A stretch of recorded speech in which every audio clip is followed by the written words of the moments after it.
We see circles everywhere, tree rings, ripples, the moon. Maybe that's why the wheel resonates so deeply, because it didn't just move us forward, it reminded us we are already in motion. Imagine a world where the only way forward was on foot. No roads, no wheels, only what your arms could carry, only what your legs could endure. And then something turns. A log rolls under a heavy stone. A shape is noticed, a round shape. A moment of frictionless grace. And suddenly, the world opens. What if motion didn't have to be hard? What if weight could be moved with rhythm, with circles? This is the story of the wheel. Not just an invention, a turning point in the literal sense. One that would reshape not just movement, but time. Codex Entry retrieved. Fire, tools, boats, all existed before the wheel. It's strange to even think about it though, isn't it? That something so simple, so present, was once unthinkable. The wheel was not obvious. It wasn't just a rock someone saw rolling downhill and thought, that'll do. It was a breakthrough that required more than observation. It required imagination. Because a wheel isn't just a circle, it's a system. To be useful, the wheel needs an axle, the axle needs a frame, and the wheel must rotate independently around that axle, held securely, but free to turn without dragging the entire system down. That's engineering. That's mechanics. And that's not simple. The challenge wasn't the shape. People had seen circles, seeds, the sun, ripples in a pond, but understanding how to use a circle, how to build around it to reduce friction, to convert push into motion. That took more than trial and error. It took conceptual thinking.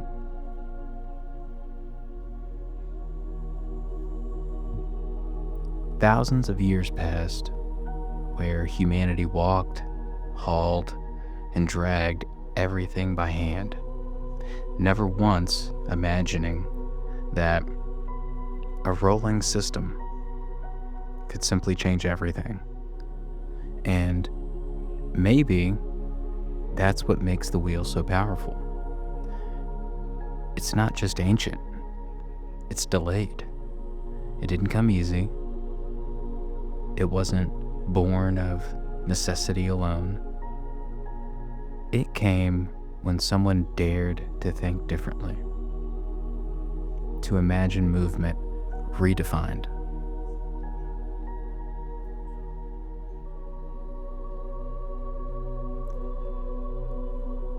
So, next time you see a wheel on a bike, on a cart, under a suitcase, remember,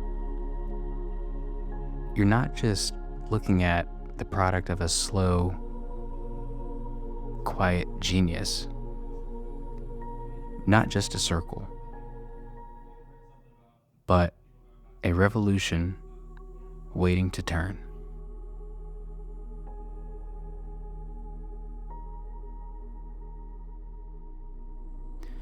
It's wild though, right?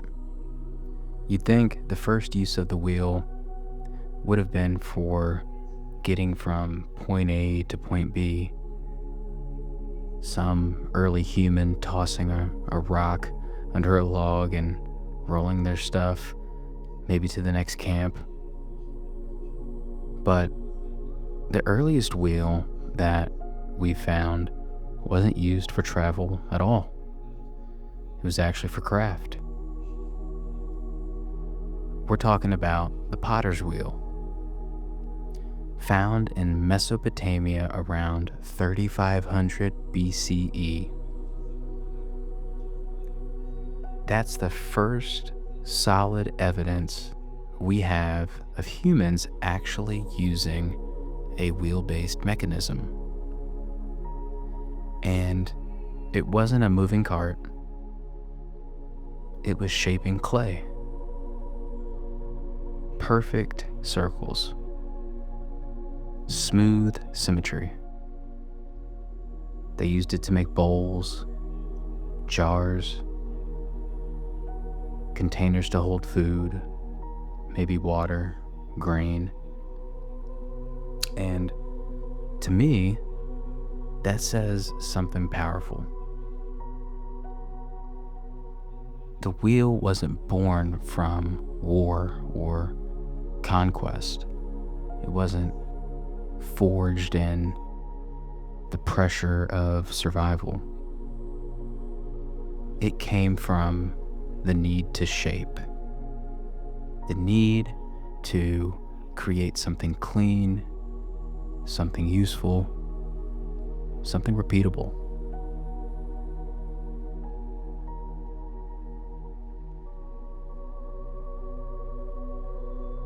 And honestly, it's kind of beautiful,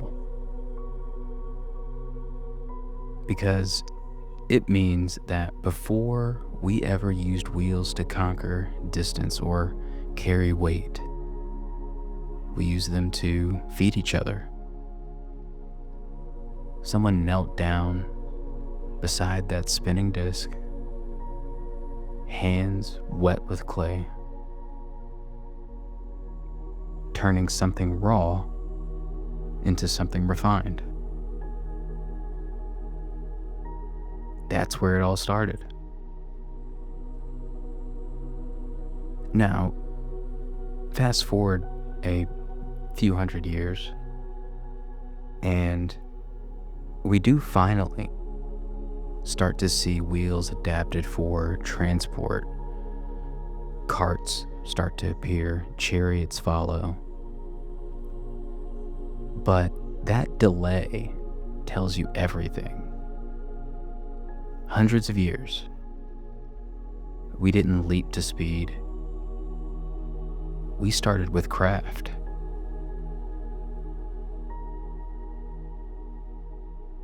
And I find that really interesting, because it reminds me that not every major innovation begins with, domination or efficiency. Sometimes it begins with someone sitting still, working slowly, and trying to make something better.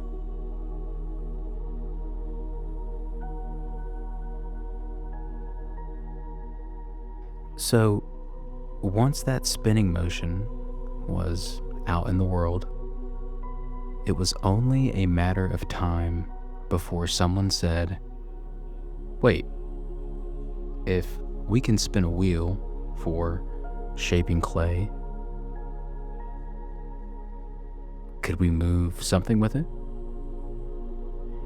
And that's where things really start to shift. But here's the thing. Just having a wheel doesn't mean you can move a cart.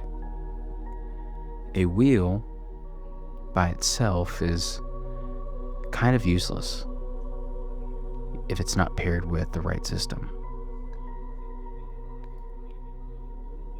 You need a few more pieces to make the magic happen.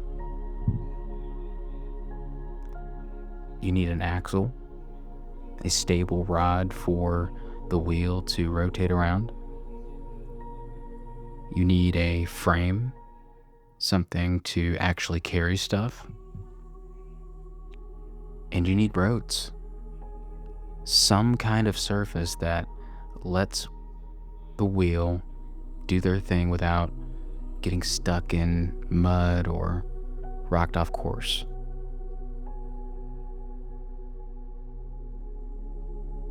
That's what makes the wheel work.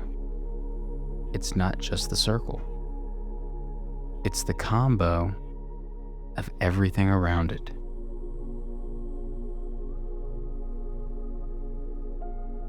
The earliest wheeled transport we know of starts showing up around 3200 BCE in places like Eastern Europe. Shortly after that, we start seeing them in Mesopotamia and the Indus Valley. And that's where things start to get real. Because now, instead of dragging things on sleds or carrying them by hand, people could load up carts. They could move more. They could move further, faster, and all of this with much less effort. It wasn't just about speed, though. It was about scale. Farming, way more efficient. Trade, now possible across much greater distances. Communities, able to move resources, build, grow.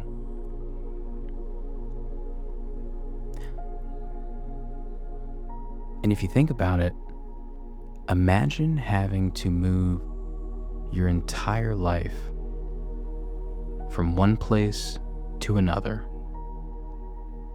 with only what you could carry on your back. That was the reality back then. Now we have moving trucks, 18-wheelers, shipping containers, and who knows, maybe drones will start moving things for us. But back then, the wheel completely changed that. And here's what I love about this part. Somewhere along the line, someone looked at the cart and then looked at a strong, calm animal, and the next leap was absolutely brilliant. So, somebody's watching the cart roll and then glances over at an ox or maybe a donkey and goes, wait a minute. Why are we the ones pulling this? That thought, that small shift, changed everything.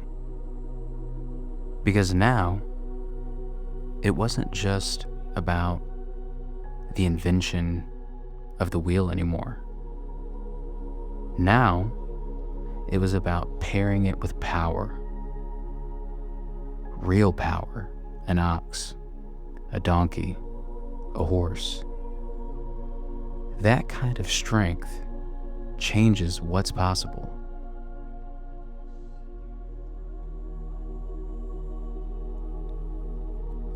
You didn't need 10 people hauling sacks of grain anymore. Just one person, one animal, one ox, one donkey, and could move hundreds of pounds, and they could go far. That's when wheels really started scaling, and we're talking around 3000 BCE, right in the cradle of civilization, between the Tigris and the Euphrates River. Trade caravans started to move more barley, textiles, and ceramics between cities like Ur and Eridu and Lagash. Not on foot, not on sleds, but using donkey-drawn, solid-wheeled carts packed full of goods.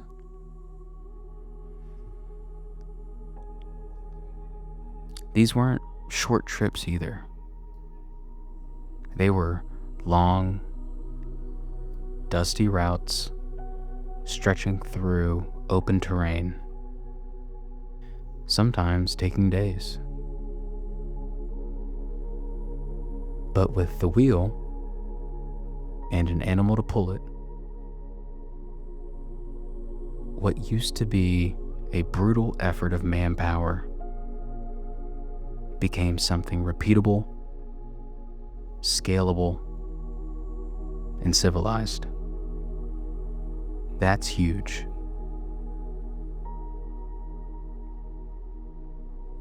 Because now you're not just talking about motion. You're talking about economy. You're talking about infrastructure. You're talking about the birth of real trade networks. And it wasn't just Mesopotamia. In the Indus Valley, carts made farming exponentially more productive.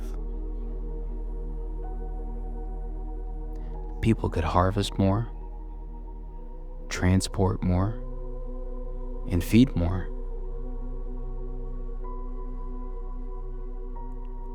Crops didn't just stay local anymore. They reached neighbors, settlements, cities. In ancient Egypt, wheeled carts helped move supplies along the Nile and through massive construction sites. Everything from stone to grain now had a faster and much easier path.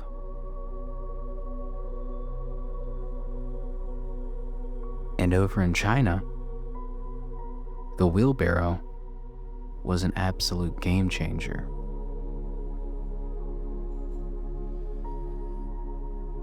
One person pushing a single axle cart could move firewood, tools, bricks, solo. That design became so efficient, it's still used in many rural areas thousands of years later.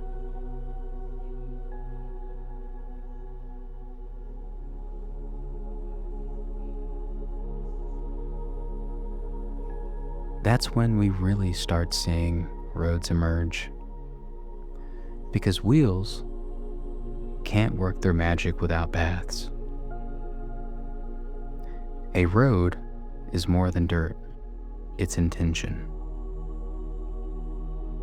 It's the idea that movement matters and that we're going to make it a lot smoother. And those roads, they turn into arteries for empires. They bring food, water, weapons, news. They bring connection.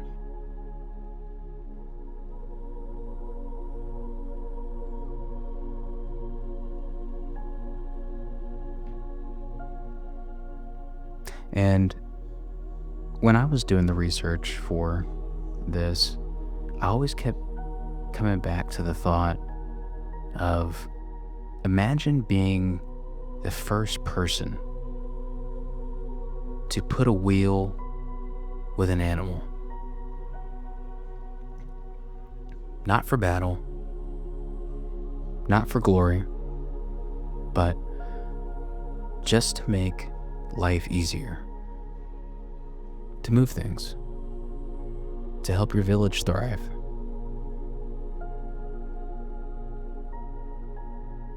That's innovation in its purest form. Not for control, but for cooperation.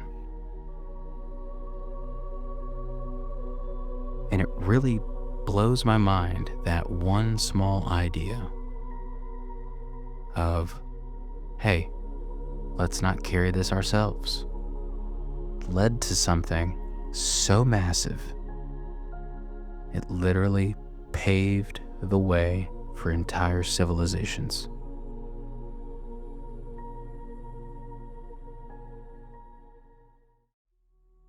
Mesopotamian trade caravans used donkey-drawn carts to transport barley, dates, and woven textiles between city-states like Uruk, Lagash, and Nippur. And every turn of those wheels meant more than movement. It meant commerce, survival, connection. This was one of those times in history where technology met logistics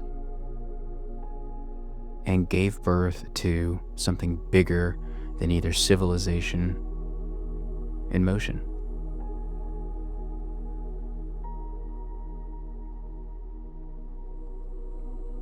You can see this across ancient Eurasia, the Indus Valley.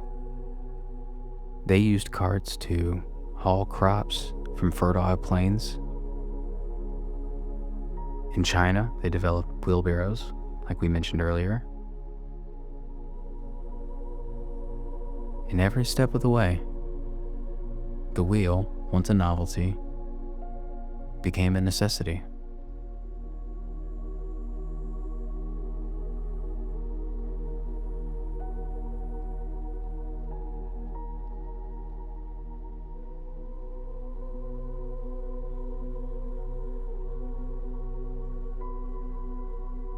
Once the wheel got paired with animals, it changed everything. Work became easier, trade routes opened up, and people could carry more than ever before. But like most tools, someone eventually looked at it and thought, well, what else can this do? And that's when the wheel took a more darker turn into war. And by around 2000 BCE, people started rethinking the cart entirely. They stripped it down, made it lighter, faster, and instead of oxen, they hitched it to horses. What they built wasn't for hauling grain anymore. It was a weapon. The chariot. Now, heavy, solid wheels, too slow. Wouldn't work in the rough terrain or even in battle. That's when the spoked wheel shows up.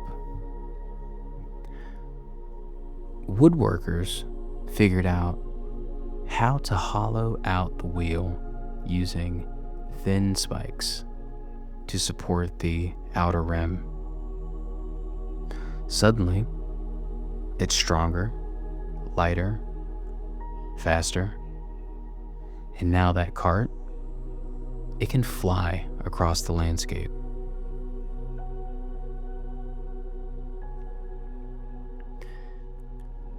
This changed military strategy completely.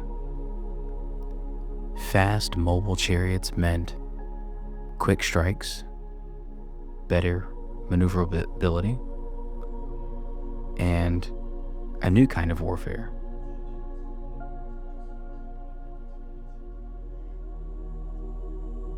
The Egyptians, the Hittites, and others all built their armies around them. It wasn't just about brute force anymore. Mobility and speed started to matter just as much.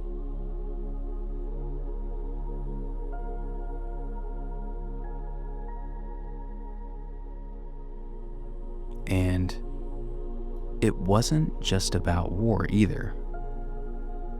Chariots became a status symbol. If you rode one, you weren't just a soldier. You were somebody. Kings, generals, royalty. They used them in parades, rituals, ceremonies. It became a symbol of control, of presence, of power.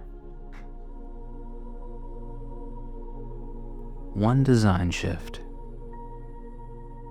just carving out the center of a wheel, shifted entire battlefields, changed borders, tilted the course of many empires.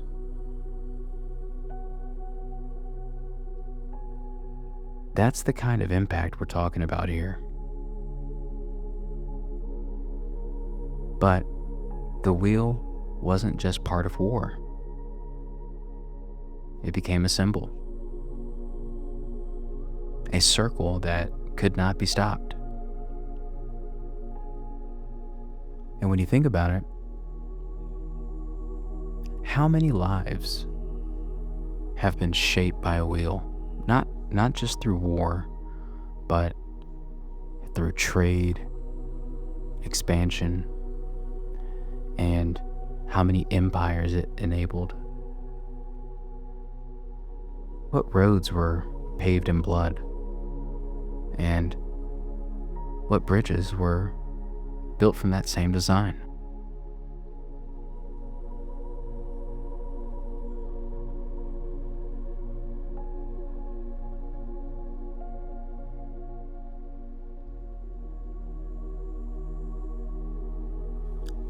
The wheel didn't stop at the chariot, though.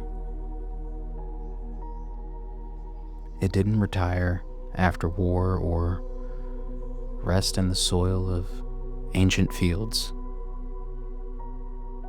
It evolved. It turned inward.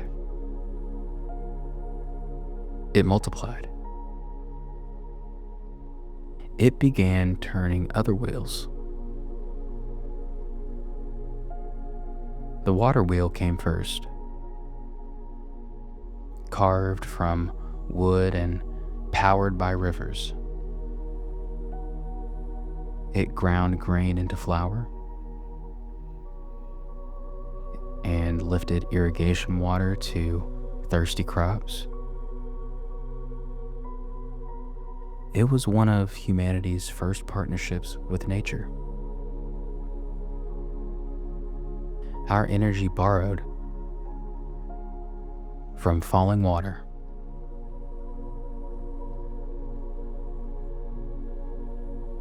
Not fire, not muscle, but motion, harnessed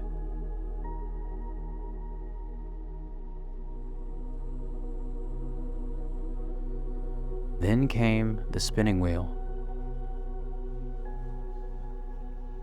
It turned fleece to thread, thread to cloth. It clothed entire civilizations and laid the groundwork for global trade.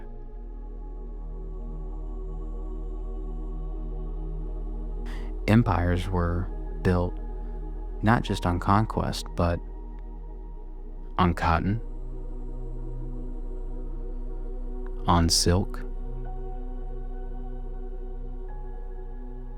on looms fed by wheels.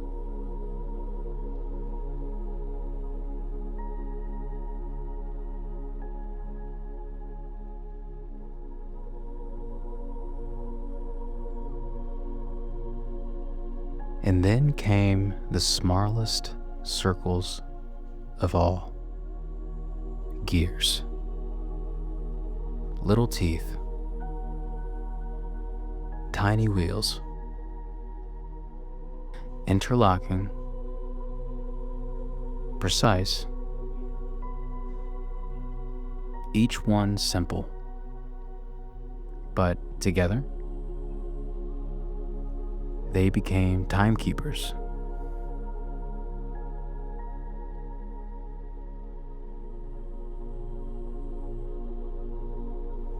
Leonardo da Vinci filled his notebooks with sketches of interlocking gears, spiral springs, and even wild designs for perpetual motion machines. Wheels that, in theory, would spin forever without stopping.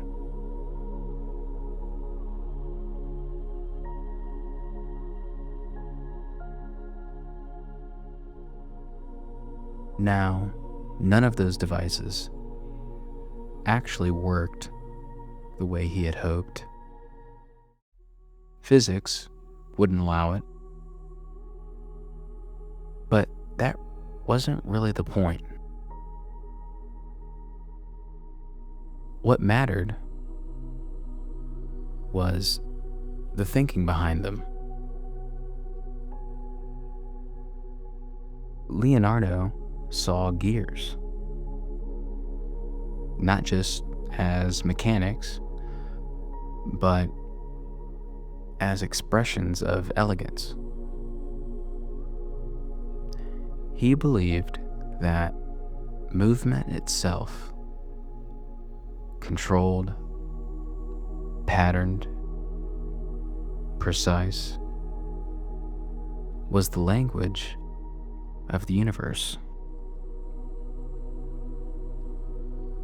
His diagrams, they laid the groundwork for centuries of mechanical innovation.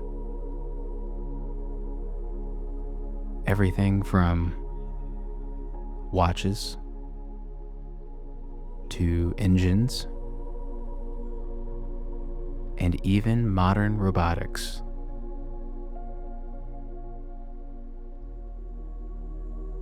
So, even though his wheels never spun forever, his ideas absolutely did.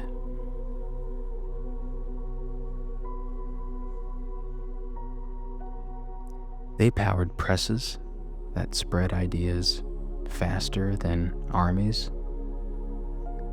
They became the invisible soul of watches, of mills, and machines. Wherever you looked, one wheel turned another, and then another. Circles within circles. The wheel became an idea, a design pattern, a structure embedded into bones of progress. When the Industrial Revolution erupted in steam and steel, it was wheels that made the factories breathe. Giant flywheels, belts, and cogs. They spun looms, drove pistons, hammered metal. Wheels became lungs, the heartbeat of machines.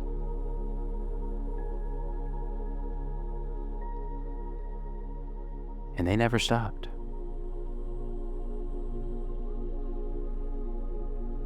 Even today, if you opened your phone, your car, or even your laptop, you'd find them. Not always visible, but there, hidden, precise, essential. Little circles of motion, keeping the modern world turning.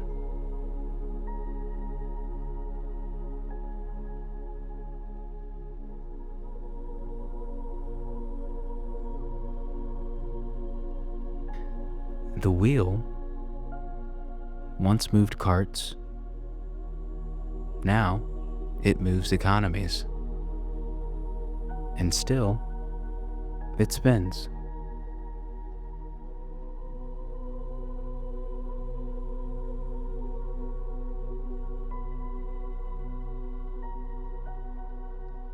How many wheels turned in the making of the phone you're holding right now?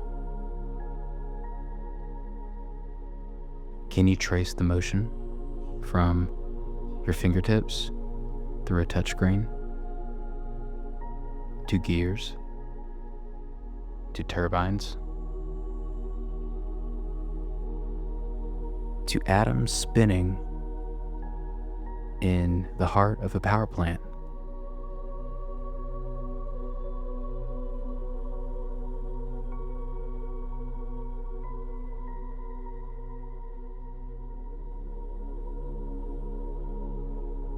As we moved into the industrial age, the wheel didn't fade into the background.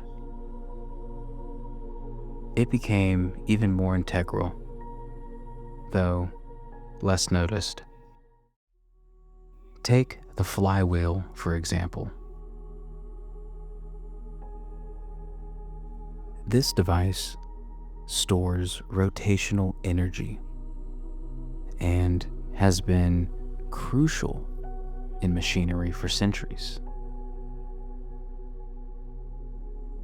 In the 18th and 19th centuries, flywheels were essential components in steam engines,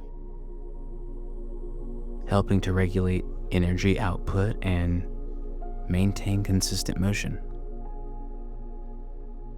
Today, they're still used in various applications, from power plants to automotive engines, ensuring smooth and efficient operation.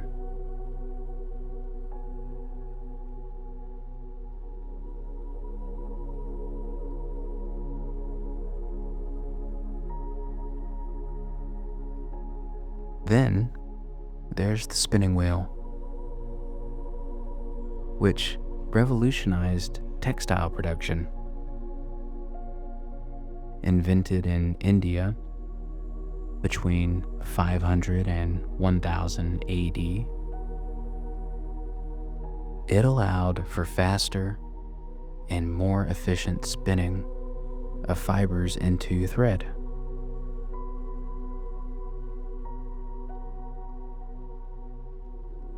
This innovation laid the groundwork for the industrial revolutionized textile industry.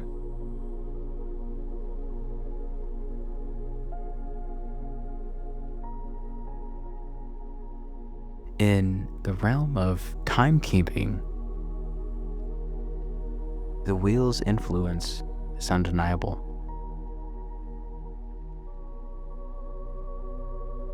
Mechanical clocks, developed in medieval Europe, relied on intricate gear systems to measure time accurately.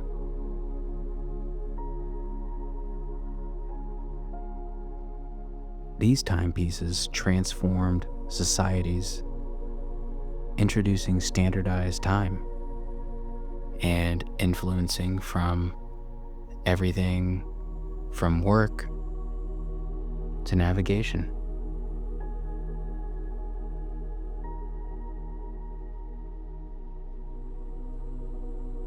Today, wheels are so embedded in our daily lives that we often overlook them.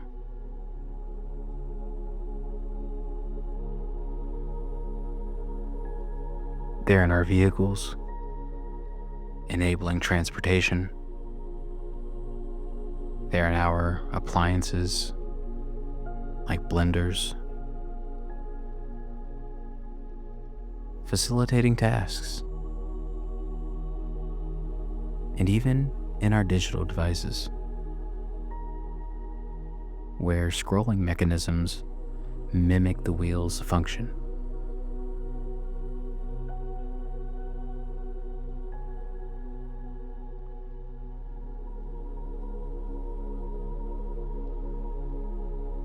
It's extremely interesting to consider how an invention as simple as the wheel has become so pervasive that we rarely acknowledge its presence.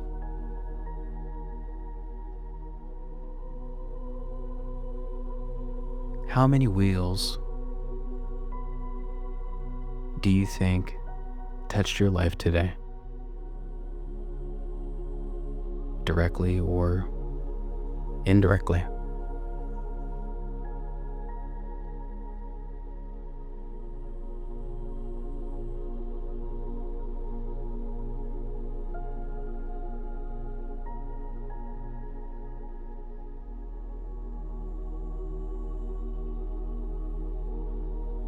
The wheel didn't just make motion easier. It changed the meaning of motion. It taught us that movement could be rhythmic, predictable, endless, where feet once stumbled over stone and mud, the wheel offered glide, grace, continuity.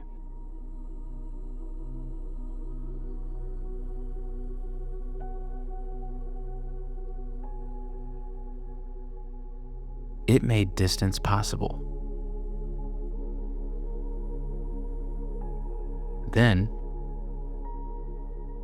made distance disappear.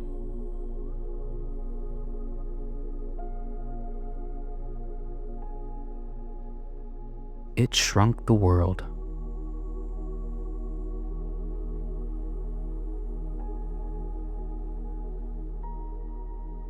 While somehow stretching its borders at the same time.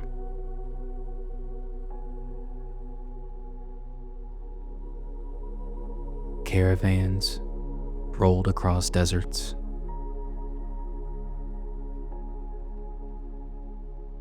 Carts rattled through forest trails.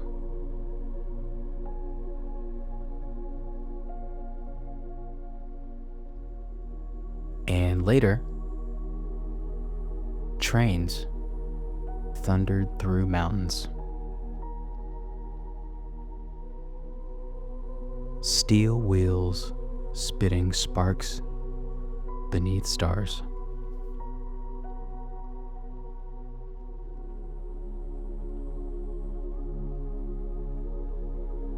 it carried not just goods, but ideas,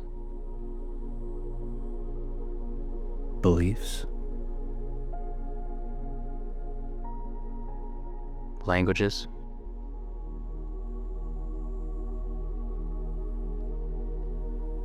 and stories.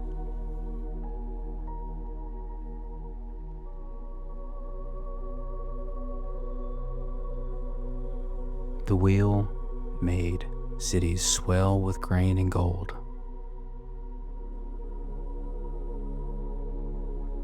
It made wars faster,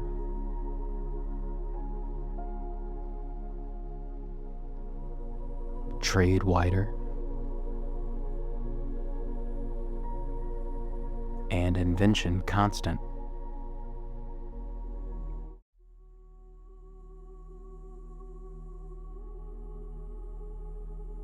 And somewhere along the way,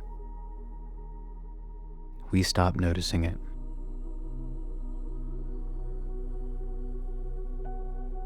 We forgot to look down, to see the quiet genius of the circle, the humble grace of something that simply rolls on. And yet, even now, in digital form, it's still spinning.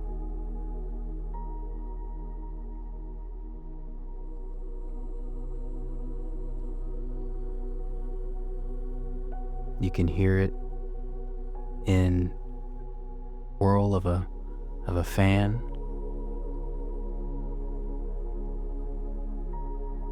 the hum of a car, the turbines in a distant power plant,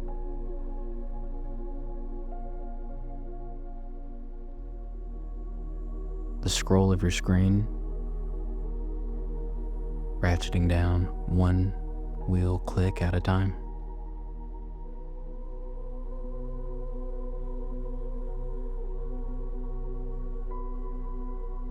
We don't worship the wheel. We don't light candles to it or pray for its return. But maybe we should honor it.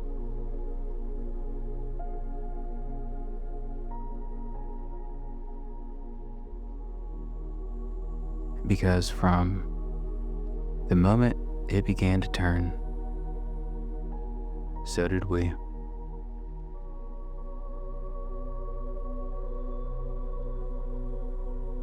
We turned toward one another, toward the horizon,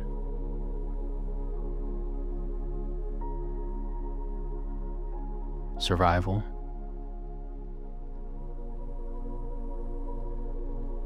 to civilization.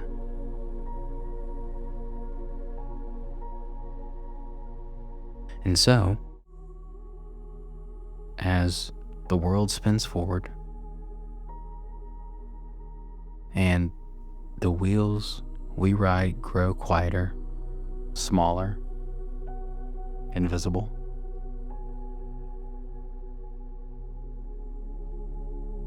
may we remember